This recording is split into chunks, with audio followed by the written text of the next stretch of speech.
안녕하세요. 저는 이번에 연세대학교 정치외교학과에 합격한 신주희입니다. 네, 연세대학교 정외과. 제가 알기로 저도 뭐 약간 이공계 계통이라서 인문계열의 정확한 서열 수는 모르는데 정외과면 그래도 인문계에서 거의 탑과에 속하는 과 중에 하나인데 경영, 경제 거의 이제 쌍두마차 약간 느낌. 근데 사실 연세대학교에 이제 합격한 거 너무 축하긴 하지만 올해 이슈가 작년이 돼버렸네요, 벌써. 고대 논술이 사실 이슈였잖아요. 거기는 지원 안 했나요? 고대 논술도 지원을 했습니다. 무슨 과로 지원했나요? 고대도 정치외교학과로 지원을 했고요. 결과는 그러면 안 된 거네요. 지금 상황으로 봤을 때. 네. 그러면 왜 안 됐다고 생각해요? 저도 입시를 하면서 알았는데 정치외교학과가 생각보다 논술을 많이 잘하는 친구들이 지원하는 과로 알려져 있었더라고요. 근데 저는 재수를 처음 하고 논술도 올해 처음 시작했다 보니까 그런 정보를 아예 모른 채 그냥 정치외교학과에 갔으면 좋겠다라는 마음 하나로 지원을 했었습니다. 그게 약간의 오류였던 것 같아요. 근데 지금으로 보면 그 오류가 최고의 결과를 지금 낳은 셈이잖아요. 그쵸? 물론 연고의 그 항상 팽팽한 라이벌 경쟁은 뭐 무시할 수가 없지만 또 본인은 이제 연고전일 거 아니에요. 고연전이 아니라. 그렇죠. 네. 그럼 연대 정예과가 고대 정예과보다 약간 좀 높잖아요. 솔직하게. 입결도 그쵸? 그렇고. 네. 그러면 수능을 꽤 잘 봤다는 얘긴데 논술이 오류가 났음에도 불구하고 네. 어느 과목이 효자 노릇을 했다고 생각하나요? 연세대가 이번에 반영 비율이 바뀌어서 오히려 효자였던 과목은 사탐이었던 것 같아요. 이번에 과탐하는 애들이 사탐론 현상이 많이 이루어졌었는데도 불구하고 그러면 고득점을 고수한 공부의 비법은 뭐였을까요?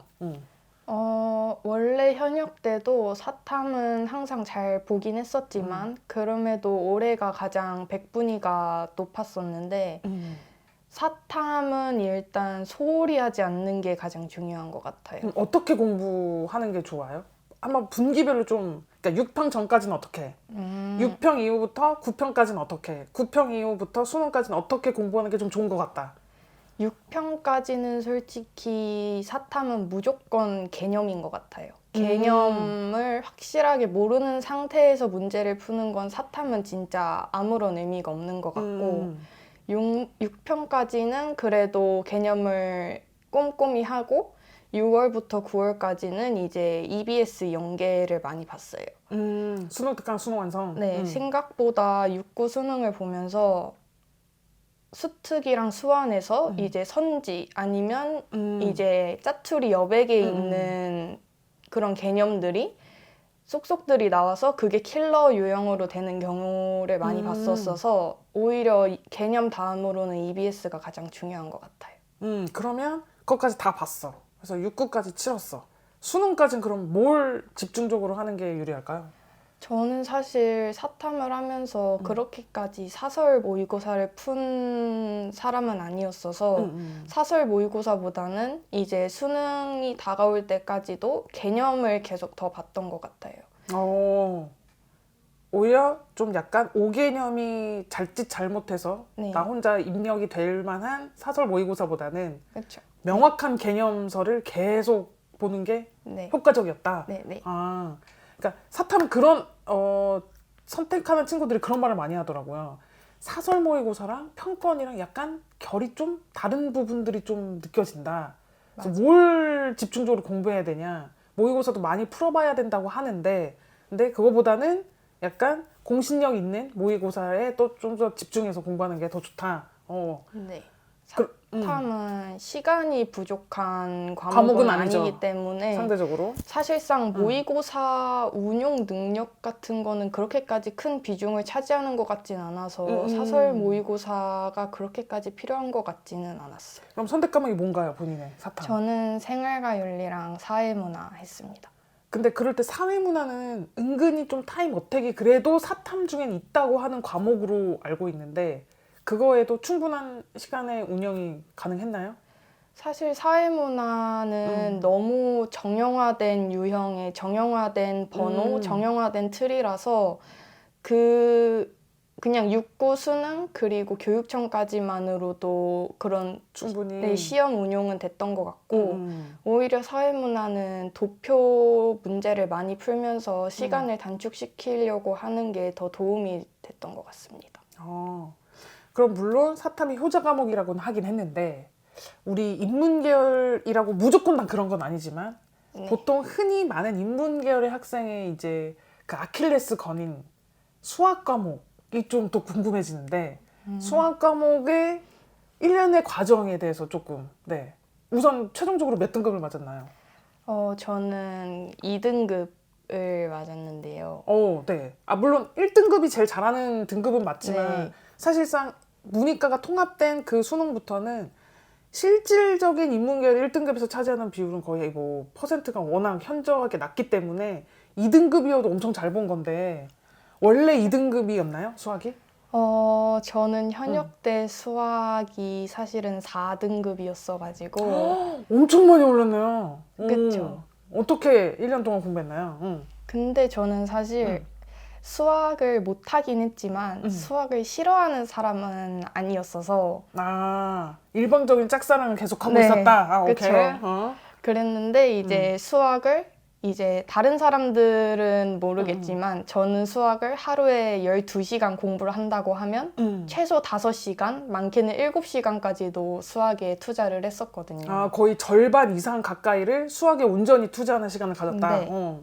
그리고 수학은 오래 하면서 알게 된 게 진짜 고민이 너무 중요한 것 같았어요. 반복적인 베껴쓰기가 아니라 네, 혼자 스스로 고민을 하고 진짜 기억에 남았던 문제들은 거의 하루에서 이틀까지도 고민했던 문제들이 많았거든요. 근데 그렇게 혼자 해결하는 힘을 키울 때 이제 그 흔히 말하는 수학적 사고력 이런 것들이 올라간다는 느낌을 1년 동안 공부를 하면서 받았어서 오히려 그런 부분이 가장 중요했던 것 같아요. 그러면 국어, 영어는 좀 잘했을 것 같은데 네. 국어도 사실은 제가 정시를 한 번도 공부를 하지 않고 들어와서 국어도 이제 3등급에서 1등급으로 오른 케이스기는 한데 국어는 그러면 어떤 공부가 제일 중요하다? 한 가지 포인트만 꼽자면? 국어는 사실 많은 사람들이 되게 간과하기 쉬운 게 한국어라는 생각이 너무 강해서 내가 당연히 되겠지. 네, 당연히 되겠지. 이렇게만 해도 어느 정도의 등급은 나오겠지. 이런 되게 어떻게 안일한 생각하면 생각. 네, 그런 안일한 생각들이 있는데 제일 중요한 건 국어는 항상 메타인지가 제일 중요한 것 같아요. 내가 모르는 거, 확실하게 아는 거를 구분을 해서 모르는 문제에 대해서 더 파고드는 게 중요한데 보통은 이거 이렇게 했으면은 맞았을 텐데 이건 아는 문제야 하고 넘어가는 그런 문제들에서 이제 구멍이 발생하는 거기 때문에 내가 아는 문제와 모르는 문제를 확실하게 구별을 하는 게 중요한 것 같았습니다. 그러면 컨텐츠나 학습지나 인강 다 포함해서 국어는 제일 도움됐던 교재가 뭐예요? 저는 사실 가장 뭔가 평가원스럽다라고 느꼈던 건 한수 모의고사긴 했어요. 한수 모의고사. 네. 오케이. 애들이 이감 진짜 많이 좋아하잖아요. 네. 근데 오히려 이감보다 한수가 본인이 컨텐츠가 훨씬 더 좋다. 이감은 약간 멘탈 관리용? 문제가 문제가 너무 말도 안 되게 어려우니까 안 무너지는 연습하기엔 좋지만 네, 공부가 되지는 않는다. 학습적인 목적을 갖고 있다면 한수 모의고사가 훨씬 더 좋다. 네. 그러면 이 강북청술에서 컨텐츠를 신청해서 다 할 수 있는데 이제 시대인재 컨텐츠도 신청할 수 있는 상황인데 그럼 사탐이나 국어나 뭐 수학이나 영어나 어느 컨텐츠가 본인은 좀 도움이 됐던 것 같아요? 서바이벌을 풀면서는 영어가 가장 도움이 됐던 것 같아요. 영어가 네. 그러면 영어는 당연히 1등급이겠죠? 제가 영어를 간과를 해서 또 영어는 2등급을 받았는데요. 영어 공부는 진짜 소홀히 하시면 안 됩니다. 몇 점으로 2등급인가요? 원점수. 제가 원점수가 86점으로 음. 2등급이 나왔는데 막 영어는 절대평가니까 당연히 1등급이겠지라고 사실 생각하지만 사실 89점, 88점, 87점으로 2등급 맞는 친구들도 많고 그래도 맞아요. 본인이 좀 덜 억울하네요. 생각보다. 그쵸? 네. 네. 그래도 왜 그 정시 상담하면서 그랬잖아요. 만약 이게 수학이 그대로고 영어가 1인 거보다 자기는 대학을 갈 수 있는 등급이어서 너무 좋다라고 네. 했던 것처럼 주요 과목인 국어, 수학 확실하게 잡고 네, 영어 소홀히 하지 않는 게 되게 중요한 것 같아요. 그러면 강북청소에서 수업도 병행해서 잘 들었을 텐데 어느 수업이 제일 도움되는지 하나만 추천하면 어느 수업이에요? 저는 국어의 박성삼 선생님이 가장 도움이 많이 됐던 것 같아요. 어떤 면에서? 박성삼 선생님께서는 항상 국어도 이제 개념이라는 부분이 존재하는 건 확실한데 모두가 그 개념을 등한시하기 할 때문에 때문에 등급이 안 나오는 거거든요. 그런 개념에 있어서 항상 매 수업마다 저희에게 개념 프린트 이런 거를 다 나눠주시고 이거 다 못 외우면 너네 시험 봐도 점수 안 나와 할 정도였는데 정말 그걸 다 외우고 나니까 엄매도 하나도 안 틀리게 됐고 그리고 문제 푸는 시간도 확실히 많이 주는 게 느껴졌어서 박선삼 선생님 시간이 가장 도움이 많이 됐던 것 같아요. 그러면 지금 엄매 선택이라는 게 나와서 그런데 친구들이 국어는 선택 과목이 있다 보니까 순서에 대한 고민이 진짜 많거든요. 본인은 네. 어떤 순서가 맞다고 생각해요? 본인 주관적인 얘기겠지만 저는 언매 문학 독서로 풀었어요. 이유는? 가장 자신 있었던 순? 그러니까 본인이 문학이 자신 문학을 먼저 푸는 게 그 네. 친구는 유리하겠네. 네. 그러면 보통 언매를 먼저 풀기는 하긴 하는데 하죠. 이제 만약에 자신이 너무 언매에 이제 약점이 있는 것 같다 하면은 오히려 맨 처음부터 풀면은 그게 멘탈이 무너지는 요인으로 작용할 그치, 수도 있어서 1교시에 또 처음이니까. 네, 그래서 따지고 보면. 가장 자신 있는 파트를 먼저 시작을 하는 게 맞는 것 같아요. 그러면 물론 우리가 수능병이라고 해서 수능이 끝나면 다 나는 병들이긴 하지만 그리고 미화되긴 하지만 자 기억을 끄집었을 때 1년 중에 가장 힘들었던 시기가 언제였던 것 같아요? 저는 사실 9월, 10월이 가장 힘들었어요. 왜? 사실 정시를 이제 올해 처음 시작해 보다 보니까 6월까지는 그래도 수능에 비해서 점수가 곧잘 오르는 편이었고 6월에서 여름까지도 잘 올라오는 편이었는데 이제 제가 8월에서 9월 넘어갈 때 이제 백일해라는 병이랑 코로나를 같이 걸려서 맞아. 계속 기침을 100일에 내가 알려줬잖아. 네. 그건 100일에야 막 이러면서. 참고로 100일에는 100일 동안 기침을 하는 병입니다. 네. 그래서 100일이에요. 약간 작년에 중고등학교에 대해서도 약간 유행을 탔던 병이긴 한데 그 무렵이 코로나도 약간 독감, 100일에 막 같이 맞물려서 애들이 막 체력적으로도 면역력이 약해질 수밖에 없다 보니까 계속 앉아서 공부만 하다 보니까 그래서 그러면 그럼에도 불구하고 그거를 어떻게 극복하면 좋을까요? 그런 약간 체력적인 문제가 있을 때 본인 생각에.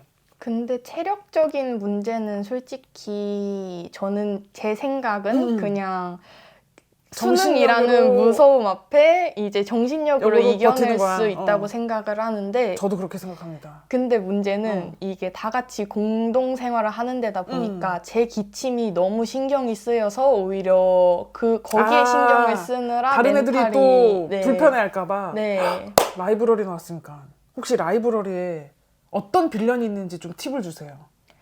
한 3가지 종류? 라이브러리 빌런 일단 저희 라이브러리에는 제가 생각한 것보다는 이제 조는 사람이나 자는 사람이 많았던 것 같아요. 생각한 것보다? 네. 오케이. 그럼 그런 친구들이 내 옆에서 계속 하루 종일 퍼즐을 자고 있어. 그럼 어떻게 공부했나요? 그걸 보면서도. 근데 사실 저는 그게 그렇게까지 신경 쓰이는 타입은 아니었던 것 같은데 그렇게 잔다고 해서 제가 졸린 건 사실이지만 그걸 안 봄으로써 그냥 내가 할 길 간다라는 마인드로 공부를 했고 그리고 그냥 제가 자면은 나보다는 덜 나오겠지? 그러면은 내가 한 명 정도는 제친 정신승리. 거겠지라는 그렇지. 생각을 하면서 오히려 그거에 또 자극을 받아서 더 공부를 했던 것 같아요.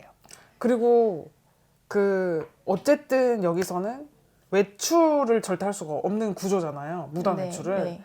그럼 하루 종일 앉아서 공부를 해야 되는데 좀 답답함이나 이런 갑갑함이 느껴졌을 것 같은데 그거는 어떻게 좀 극복을 했는지 1년여 과정 동안. 사실 그거는 한 달만 다녀도 적응이 됩니다. 아니 그냥 자세부터 역시 연대 정외과는 아무나 가는 게 아닌 것 같아요. 네, 제가 생각했을 때. 그러면 지금 앞에 앉아 있는 이 사람. 네. 본인의 전략단임인 김선영은 어떤 사람이었나요? 사실 선영쌤은 저도 오래 느낀 거지만 제가 생각보다 멘탈이 그렇게까지 강한 사람은 아니구나를 느꼈었는데 그런 저의 멘탈을 항상 잡아준 제 정신 지킴이? 오, 그건 맞죠. 예. 네, 항상 제가 뭔가 고민이 있을 때 항상 해결책을 제시해 주시고 뭔가 힘든 일이나 그런 게 있어도 전부 다 들어주시는 그런 선생님이셔서 너무 좋았고 일단 저희한테 관심이 많은 게 저는 너무 좋았어요. 그거 하나는 전국 1등 자부할 수 있다 내가. 네. 솔직하게. 이렇게 한 명 한 명의 성향이나 스타일도 전부 파악을 하고 계시고 뭐 어떤 애는 뭐가 약하고 어떤 애는 뭐를 잘하고 이런 것까지도 전부 알고 저희한테 이제 종례 시간마다 이제 어떤 과목에 잘하는 학생의 공부법 그런 것까지도 전부 알려주셨어서 그게 사실 정시에 되게 도움이 많이 됐던 것 같아요. 네. 이따 밥 먹을 예정입니다. 네. 그걸 보답하기로 하고. 그러면 마지막으로 지금 고민하고 있는 친구들이 많을 것 같아요. 그러니까 본인도 이 친구는 이제 인문계열인데 고등학교 밝혀도 돼요? 네. 고등학교가 대원외고예요. 그러면 그냥 내노라는 진짜 잘한다는 학생 틈에서 공부를 3년여 동안 버텼던 친구라 되게 진짜 제가 생각해도 기특하게 되게 뿌듯하게 잘 버텨줬던 친구인데 혹시라도 여러분이 주변에 얘는 이런데 쟤는 저런데 라는 기준이 부정적이거나 나보다 더 못하거나 안 하고 있는 불성실한 친구의 기준이 아니라 더 잘하고 있고 열심히 달리고 있는 애 기준이었으면 좋겠어요. 쟨 저러고 있는데 나는 왜 그러지? 쟨 오히려 얘 이런데 나도 그러면 뭐 나가서 쉬면 되는 거 아닌가? 이건 아니었으면 좋겠는데 이건 제 생각이고 분명히 겪어본 선배가 해주고 싶은 말이 있을 것 같아요. 지금 재수를 고민하고 있는 학생들에게 해주고 싶은 말. 그리고 시작하는 애들에게 해주고 싶은 말. 저도 사실 대학을 떨어질 거라는 생각 자체를 안 했던 사람이라 대학에 다 떨어지고 나서도 이제 그냥 정시로 대학을 가서 반수를 할까 이런 고민도 정말 많이 했던 사람인데 그냥 지금 자신이 원하는 대학과 내가 갈 수 있는 대학의 괴리가 너무 크다면 그냥 1년은 내가 이 세상에 없는 사람이다 라는 마인드로 진짜 그렇게 공부를 한번 해보시는 것도 저는 이제 재수를 하면서 나의 옳은 성적 말고도 얻어갈 수 있는 게 많다고 생각을 해서 재수를 하는 것도 추천을 드립니다. 그럼 제일 얻어간 게 이 결과물 말고 뭐라고 생각해요? 저는 사실 그냥 저에 대한 생각이 되게 많이 바뀐 것 같아요. 고3의 저를 생각하면 그때는 분명 또래에 비해 성숙하다고 생각을 했는데 지금 생각해보면 와 되게 아니라고 자만도 많이 하는 애였구나라는 생각이 되게 많이 들어서 오히려 재수를 하면서 되게 자기 자신을 많이 되돌아볼 수 있는 시간이었던 것 같아요. 오케이. 이거는 TMI이긴 하지만 점을 보는 집에서 대학은 올해는 간다고. 그쵸. 근데 그것 때문에 갔을까요? 열심히 해서 갔을까요? 당연히 열심히 해서 갔다고 생각을 그것만 합니다. 믿고 강북 청소를 안 오고 집에서 놀기만 했다면 당연히 그 결과는 없었겠죠. 안 나왔겠죠. 네.